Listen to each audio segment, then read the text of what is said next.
Nasubok agad ang In Sickness and in Health na sumpaan na magsing-irog sa Zamboanga. Nanghina at na-dehydrate kasi ang bride sa araw ng kasal. At to the rescue naman ang kanyang entourage. Ating saksihan. Isa na yata sa pinakahihintay ng mga magsing-irog ang araw ng pag-iisang dibdib. Pero ilang oras bago magpalitan ng I-Do, sina Micah at John Paul, ang bride, sumama ang pakiramdam. The night before po, nag-dinner kami. Winelcome namin yung host namin from Manila. And winelcome namin yung out-of-town guests namin.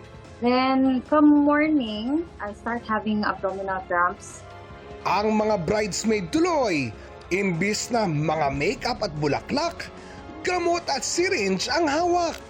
Ilang beses daw nagpabalik-balik si Micah sa banyo dahil nanghihina at dehydrated na. To the rescue ang kanyang entourage na marami palang registered nurse at doktor. We decided na since I can't keep it in, hindi ako makakain, hindi ako makainom, napag-isipan namin na magswero na lang. Everything is with my consent, is ang doctors nandun, nakamonitor sa akin, which I have 2 to 3 doctors. Ang iba pang abay at guest nagtulungan ng makabili ng medical supplies. Kasi iniisip ng mga tao, ay naka-ready ba for content, ganun. Grabe naman yung content. Pag tutusukan ako ng 5 beses for content lang. Pinilit nilang itago ang mga nangyari para hindi mag-alala ang groom. Kinuha nila yung doktor ko, yung best man ko, kinuha nila yung CEO ng isang pharmacy, nung isang entourage ko din. Sabi ko, bakit siya alis? Hindi, lakad na kami magkakapit. All this time, inaalagaan ko talaga itong baby ko. Baby ko yun eh. So, at that time, kahit iniisip ko na cancel na ba ako, sobrang laki na lang nagastos namin. Sobrang dami ng naaberya.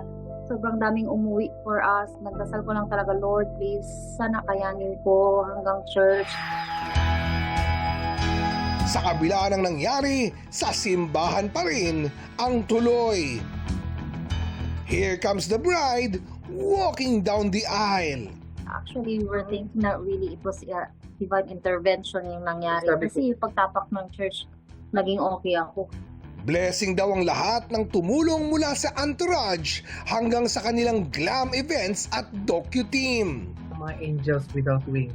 We can't really take them enough. Actually, Words cannot actually. Sila, above and beyond sila sa mga duties and responsibilities sila.